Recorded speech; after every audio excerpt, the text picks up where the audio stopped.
Hello everyone, welcome to Macmo Academy. In this video, we will cover two SLOs which are related to each other. First one is identify radicals and radicands, and the second SLO is convert radical form to exponential form and vice versa. So first of all, let's discuss what are radicals and what are radicands by taking an example. For example, you have seen this thing, square root 16. So what is the answer of it? You will say 4, which is absolutely fine. But actually, this particular symbol, this one, is called the radical.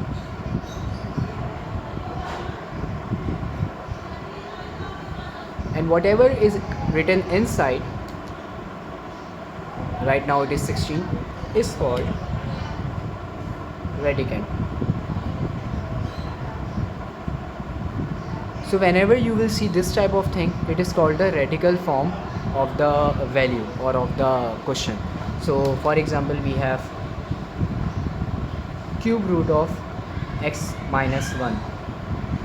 So this cube root, this particular thing, is actually the radical, and whatever is written inside, which is x minus 1, is actually the radicand. Now the most important thing is, it is very easy to remember that whatever the symbol is written, either it's fourth root or square root or cube root, they all are called radicals, and whatever is written inside, either it's a number or an expression or a fraction or whatever is written inside, is called radicand. So this is the definition of radicals and radicands, and it helps us in the MCQs in which we need to identify that which are radicals and which are radicands.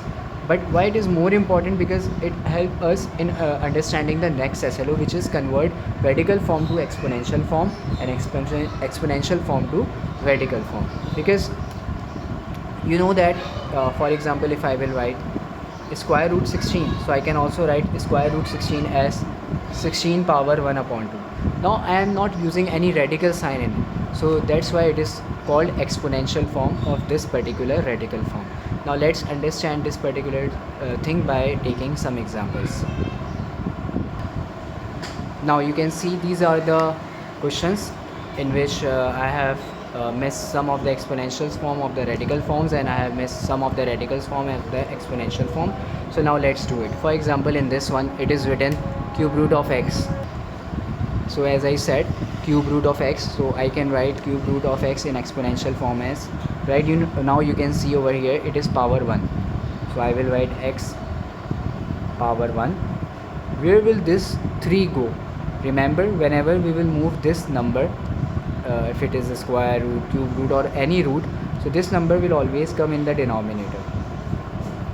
So this is the exponential form of this radical form.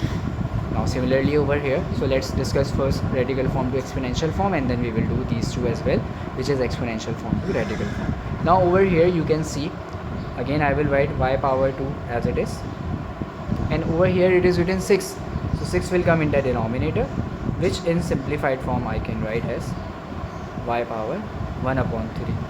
So this is the simplified exponential form of this radical form. Over here as well you can see it is written m power 5, and this is a square root, so in the denominator it will come 2, so it will be m power 5 upon 2 as exponential form. Now opposite thing will be done when you will do exponential form to radical form. Also very easy. Remember that denominator value will always come outside as the radical. So over here it is written m power 3 upon 4. So now which root you will apply? You will apply fourth root. 4 done. Now where this m power 3 will come? As radicand inside. Okay. Now over here as well, it is in the denominator, it is 2, so it means it is a square root. You don't mention 2 over here when you write a square root. So x power 5 will come as it is. So that's how you will convert your exponential form to radical form and radical form to exponential form, and this will help us in later MCQs, SLOs as well. So for any query you can ask in the comment. Thank you for watching the video. Please subscribe our YouTube channel, and thank you for your support.